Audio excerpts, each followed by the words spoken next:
My presentation today is all about British women and how they contributed to World War I and how that work was commemorated during the interwar period. So I'm going to start with a broader overview of the different ways that women joined the war effort and how the public perceived the different roles and how they were commemorated differently during the interwar period. And then I want to look a little bit deeper at particular women who served, so the suffragists and the suffragettes. And they were very active during this period and how they became involved in the war effort. And there were a lot of pressures from both society and the British government to adapt their suffrage campaign to the war, and it affected how they campaigned for the vote during the war. And there were gendered expectations that kind of flow through all realms of this analysis, so all of the war work and the different women who contributed. And these expectations, they affected the suffrage campaign and the perception of the women war workers and the commemoration process during the interwar period. So just a little bit of background on my methodology. Last semester, I researched the ways in which nurses and female auxiliary workers were treated during the war, how they were perceived, and how they were commemorated afterwards. And then in addition to all the different scholarship I used a lot of primary sources. I had initially wanted to use mostly memoirs, and then I went looking for memoirs and found out that female memoirs from World War I are pretty limited. So I had to use a lot of other things as well, like diaries, letters, newspapers, really personal accounts. And then this semester, to expand on it and include the suffrage movement, of course, I added more scholarship on the suffrage movement, and then things from the suffragettes themselves, especially like the Pankhurst. And then for the commemoration processes, I looked a lot at memorials and monuments because those kind of reflected who was commemorated and how they fit into the national war narrative. And you'll see that a lot of the images that I use throughout this are from the Imperial War Museum. Okay. So in the immediate years following World War I, the commemoration process focused overwhelmingly on the fallen soldiers, but in doing so, the contributions of the women were often excluded, despite how important they were to the war effort. And this exclusion was rooted deeply in the gender norms and expectations of the time. Women were often expected to fill more traditional roles, especially like motherhood and nursing during the war. And as more men were called to serve, those roles came to include like factory and agricultural work as well. And so the women who joined the nursing corps and the mothers who stayed home and grieved for their sons and husbands who went away or contributed to humanitarian efforts, they fit really nicely into the national narrative. Although the women who entered munitions factories to replace the men, when they went away to serve, they were not really working within the confines of the traditional roles expected of women, but they were still recognized for providing a necessary service to the nation. And then on the other hand, we have women who joined the Women's Army Auxiliary Corps, or the WAAC, so the paramilitary organization, and they did not fit so nicely into the traditional roles. So there were different jobs available to them, like typist or ambulance driver, which were a little easier for the public to swallow. But then you had WAACs who wore military uniforms or khaki uniforms. Obviously, these were not what the male soldiers were wearing, but they were khaki like the male soldiers' uniforms. And these were a little less accepted by the public. And this was because of their uniform and because they actually underwent military training, and sometimes they went marching. And so not only did wearing the khaki evoke masculinity, but these WAACs were seen as wasting their time, pretending to be soldiers when they could be contributing to the war in a more meaningful way, so nursing or humanitarian work. And so many of the WAACs were also the target of like sexually explicit rumors, and a lot of them were accused of prostitution. Like they just wanted to be close to the soldiers. And so it's also worth mentioning briefly the importance of class through all of this because the voluntary workers in both the nursing corps and the auxiliary corps were held to a higher esteem than the paid workers because their service was seen as purely patriotic and they were serving the nation. There was no professional gain to it, whereas the paid workers couldn't say that about themselves. And so this really affected the way that the the paid workers were perceived, and of course those were mostly lower class women because they couldn't afford to volunteer their service during the war, and women who joined the factories whose husbands were gone, they had to provide for their families while their husbands were away.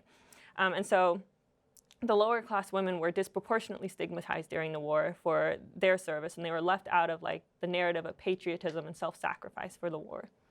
This also means that the prime example of the female patriotic sacrifice during World War I was the voluntary nurse. And so that's what the VAD is. It's voluntary aid detachments.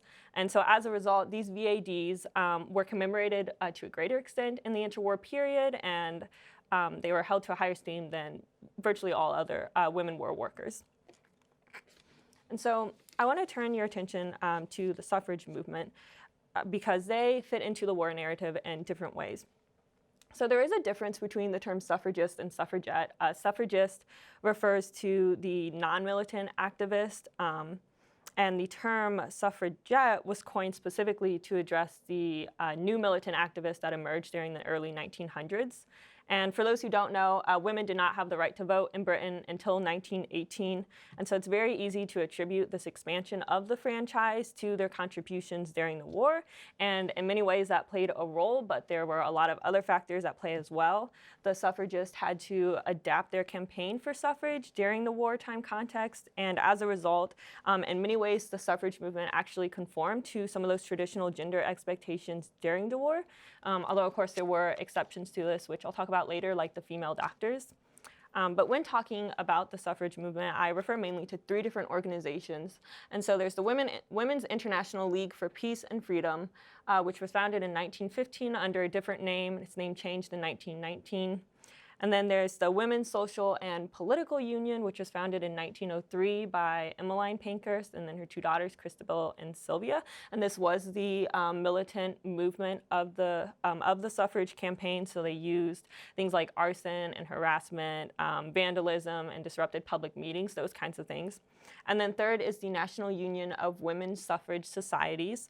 And so this was founded in 1897 as an umbrella organization for different peaceful suffrage groups, and it was led by Millicent Fawcett. So a lot of these nonviolent suffragists found a way to promote nonviolence in the political sphere during the war and through the suffrage movement.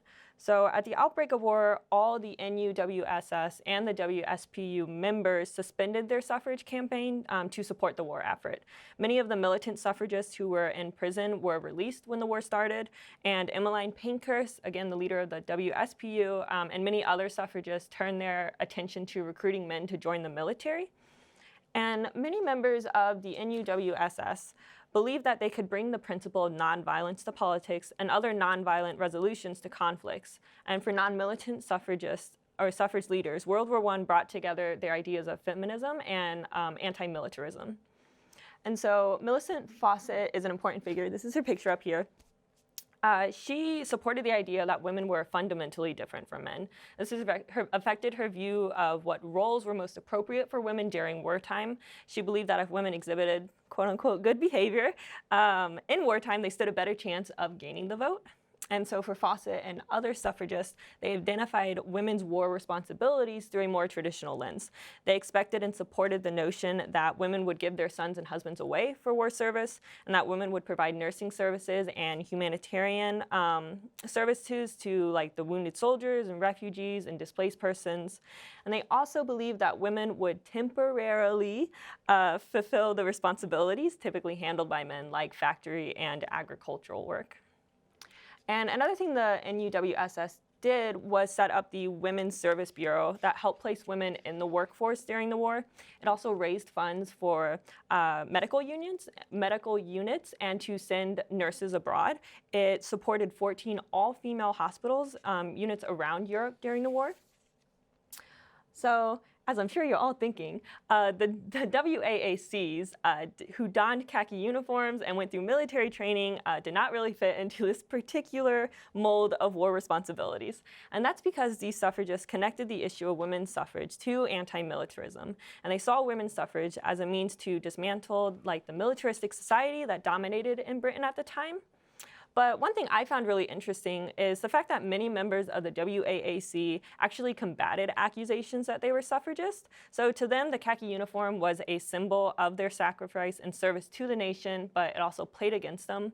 They had to refute charges that they were politically motivated. They were already being attacked with rumors of sexual misconduct and criticized for not serving the nation in some other more meaningful way, so nursing basically. And being called a suffragist on top of all that really put them at risk of being farther delegitimized in the military. And another thing I want to talk about is a peace conference held at The Hague in 1915, which also plays on this nonviolence. So the pacifist suffragists were another movement. And the NUWSS didn't fully support this conference. So Millicent Fawcett herself didn't support the conference, but it had a lot of individual support from different pacifists. And at the conference is where that Women's International League for Peace and Freedom was established, along with a British branch of it. And this is an organization that survived after the war. And the main goals of the WILPF were to include women politically in global affairs and conflict resolution. And so to promote pacifism was their main goal. And so the suffragists were able to campaign for the vote and for broader political involvement in foreign affairs, but they did this while still upholding those traditional roles expected of women. But pacifism was not accepted by all the suffragists, or suffragettes in particular. The Pankhurst and the Women's Social and Political Union supported recruitment efforts, both to get men in the military service and to get women into different factories. And they publicly denounced pacifists and men who did not serve in the military. They claimed that women contributing to the war effort, namely the industrial workers and the nurses, were more patriotic than the men and women who opposed the war. And they criticized men, especially, who failed to defend their state and called into question their civic worth compared to the female war worker. A great example of this is Nurse Edith Cavell, who was executed for smuggling POWs out of Belgium. The Women's Social and Political Union used this to strengthen calls for women's suffrage. They used her as a symbol of self-sacrifice and patriotism. Both the Women's Social and Political Union and the NUWSS supported female factory workers as well. They lauded them for their material contributions to the war effort. And they also took the female factory workers as proof that women were not physically inadequate to men. A lot of them died in munitions factories due to explosions. They were exposed to dangerous chemicals, and many of them suffered disabilities and illnesses afterwards as a result. And this picture is of some of the munitionettes.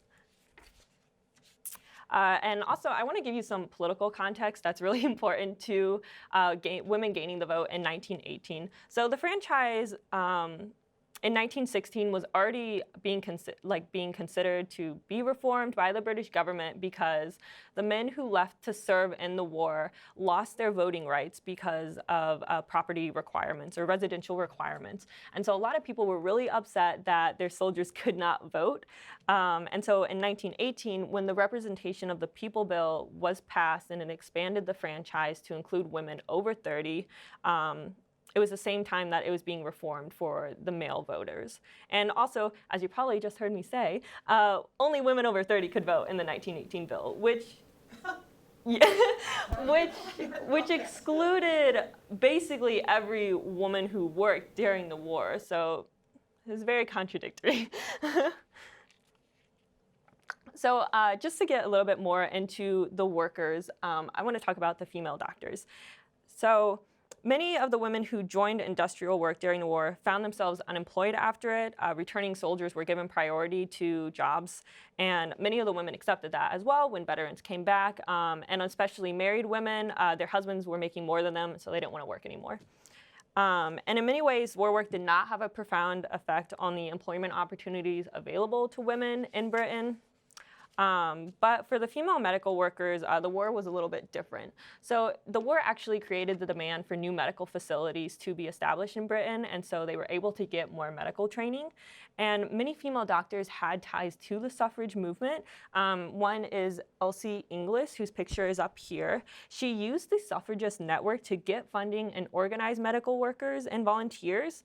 And when she approached approached the British War Office in 1914. She had like a fully staffed hospital, and she said, "We're ready to go, we're ready to serve," and they said, "No, thanks." And so then she went to Russia, and she was like, "Okay, I'll take my services where they need to go." And this was actually pretty common for women. When the British War Office denied them, they went abroad to actually more dangerous areas to provide their services. But despite these significant contributions of the female doctors, they were denied equal pay to their male counterparts. They did not have the same opportunities for promotion, and they could not receive military rank. And this is very similar to the women's auxiliary workers as well. And for the female doctors especially, the kinds of like independence and boldness that they exhibited really contrasted those traditional ideas of womanhood and of femininity. And then on the other hand, we have the middle-class nurses who fit just perfectly into the narrative. So Edith Cavell, who I mentioned earlier, and Vera Brittain are probably the most famous women to come out of World War I. Edith Cavell, she was a nurse. She wasn't a volunteer, though, but she was executed by German forces, and she was an international uproar, so she became like an international martyr almost overnight. And then the other one is Vera Brittain, who was a nurse. She was a volunteer nurse, and she fit this role really well, not only because of her nursing services, but she lost her fiancé, her brother, and 2 male friends in the war. And as morbid as it is, that was actually a role that most women were expected, was to be a grieving loved one. So her patriotic sacrifice, her nursing service, those were all really upheld during the war. And Brittain's memoir, Testament of Youth, is easily the most famous female war memoir out of World War I. And there are multiple monuments and memorials dedicated to Edith Cavell. Like this first one up here is a statue to her. And in addition to that, there are like streets named after her, like all over the world. It's not just in Britain. And this poster is really interesting because it shows you the reaction. It says "Murdered by the Huns." This is Edith Cavell, and it says "Enlist." And then over here we have VADs who are being awarded military or honorable medals. And I have a couple more that I want to show you. So over here is a sundial that was given to the Star Hill VAD Hospital, and there's an inscription on it that says, "A token of gratitude, the gift of those soldiers wounded in the Great War who were restored to health by the skillful nursing of the ladies of the Star Hills VAD Hospital." And over here is a plaque at Harrow Hospital, and it also reads, "This tablet commemorates the self-denial and devotion of the nurses and members of the Voluntary Aid Detachment."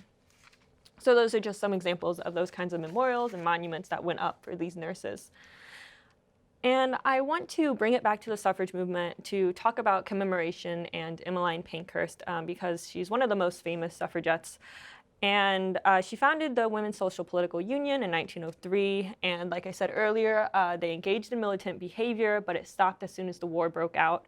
And so in 1915, she kind of changed her tune a little bit when it came to suffrage and when it came to the war effort. So she wrote letters to the Minister of Munitions, whose name was David Lloyd George, and she denounced conscientious objectors. And in 1916, she expressed concern that extending the franchise to women could negatively affect the male voters who were serving in the military, which was a national concern at the time for those men who lost their right to vote when they went to serve. And then something that's really interesting about her is that after women got the right to vote in 1918, about a decade later, they were pushing for more reform so younger women could be included, which did happen, but she actually was against it. She said, and I'm quoting this, she said, "Full and effective use has not been made of the vote we already have." And so during the interwar period, this is the Emmeline Pankhurst that was commemorated. So in 1926, former militant suffragettes formed the Fellowship. And they were dedicated to memorializing the suffrage movement, and in particular, the Women's Social and Political Union. And in 1930, so this was 2 years after Emmeline Pankhurst's death, this statue was erected at Westminster. And the British Prime Minister, Stanley Baldwin, gave a speech for the event, and he accredited the enfranchisement of women to their wartime contributions. And he specifically noted their work in the nursing corps, munitions factories, and agriculture. And so it's in this narrative of the work that Pankhurst and the Women's Social Political Union, that's where it was fit into it. He commemorated, or Baldwin commemorated, the women who filled traditional roles during the war, and who supported the war effort. And so their sacrifice and their patriotism were recognized, and the women who openly opposed the war did not fit into this narrative so nicely. So the methods by which women were included in the commemoration process in Britain, specifically during the interwar period, reflected the public sentiment about women's war work. Women deemed threatening to the traditional roles of womanhood, like the paramilitary workers and the female doctors, were easily forgotten after World War I. And the suffrage movement, while no doubt a challenge to the male-dominated polity, was reshaped by the war. Suffragettes like Emmeline Pankhurst abandoned their military tactics to support the war, and the NUWSS and the WSPU were able to use the contributions of female factory workers and nurses to strengthen their campaign for the vote. And the British government was quick to attribute the enfranchisement of women to those wartime contributions.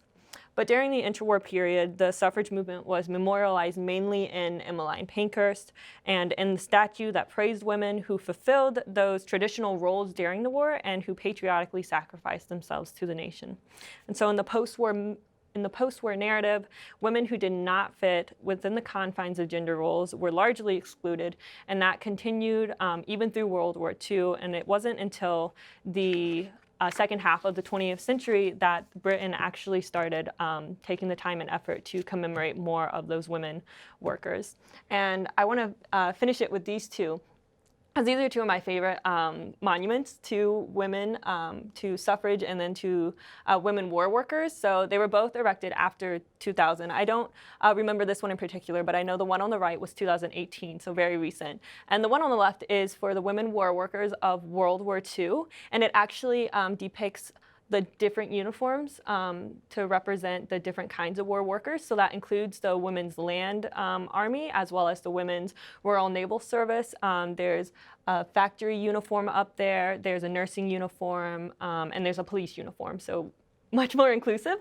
And then this is a statue to Millicent Fawcett. And something that's really interesting about this one is that it was erected just last year, so very recent, and it's in the Parliament Square. It's the first statue of a female ever to be put in the Parliament Square. And so that's just 2018. So if anything, that should tell you there's a long way to go when it comes to commemorating women in Britain in the form of monuments and memorials, but there has been progress in recent years in some of my most senses.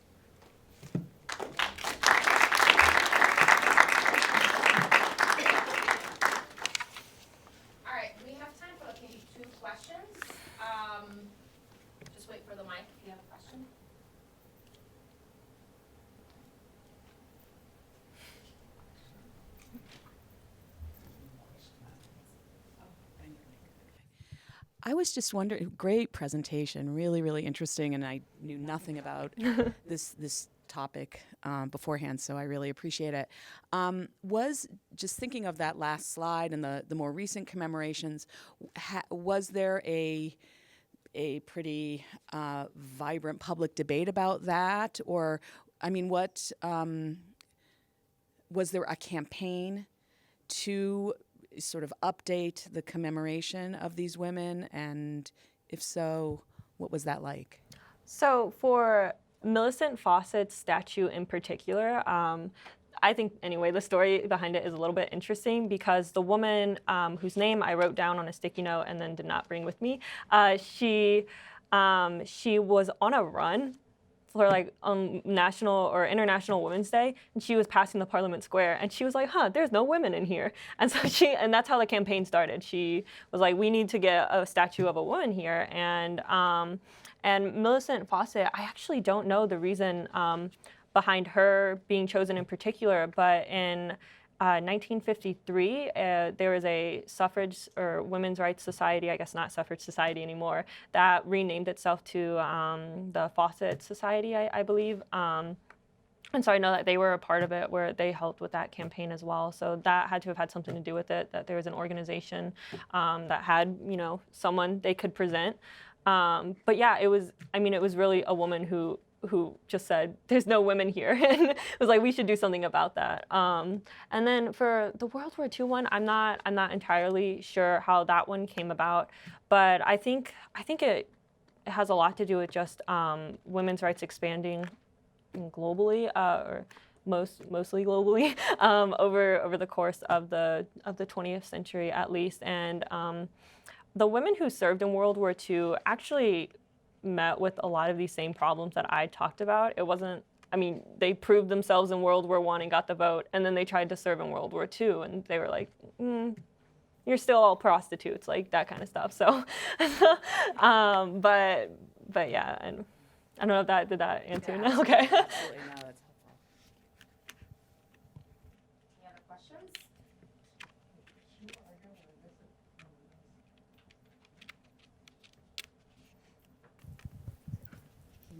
Thank you for the interesting presentation. You mentioned that you also looked at things like diaries, and I was curious if during the period, maybe the 20s, where there were these dominant narratives of, the good nurses and, the proper and improper roles, if in some of those diaries and other sources, private sources of women, you got any other kind of counter narratives or commentary on the depictions of women in their appropriate roles within the military sphere? Yeah, one of the things that was difficult about my research was the limited primary sources for that particular category of women. So for the working class women especially, which has something to do with those women being less educated and having less time to write about their experiences as well, especially like in the form of a memoir, or in having the ability to write something like that. But then even in like diaries, we don't have a lot of those coming out of from like the female doctors. There's a few exceptions. But the auxiliary workers, it's kind of the same way. And then another challenge was a lot of the sources that I tried to access, because I'd be reading a secondary source and it would mention like an auxiliary worker and like, oh, like here's a letter from her. I was like, okay, let me go find that letter, and it's locked up in a British archive. And I was like, okay, well, never mind then. So that was kind of a challenge, was having to use secondary sources for some of those primary sources I couldn't access. But it was just like the sheer lack of them too. Yes, it was hard to access some of them, but there was just not as many. So that had a lot to do with them not being included. And so a lot of times it was really hard to get that insight from those particular workers. But even in, there's one really good example of a nurse named Beatrice Hopkinson, who was a trained nurse, and she came from like lower middle class, and she served like as close to the front as a nurse could get. And so she had diaries that really like opened up about her personal experiences, which was really neat. But at the same time, it was just one example that was kind of lost in this. Basically, Vera Brittain had a monopoly on the women's war experience. She was the greatest model for it, and so that's the one that is overwhelmingly used in the war narrative. And in her memoir, she doesn't really talk a lot about the auxiliary workers or positions like that, but she does talk about the trained nurses, and she's usually pretty sour on them because they were the ones who were getting paid, and because they technically had authority over the volunteers because they were better nurses. That's really what it comes down to. But there's a pretty sour relationship between the two of them. So that kind of twists the narrative even more, because you have these upper or upper middle class VA volunteers especially, who are then presenting to narrative on the other workers, and they're negative. And so, yeah. Thank you, Amara. This was a great presentation. Thank you very much.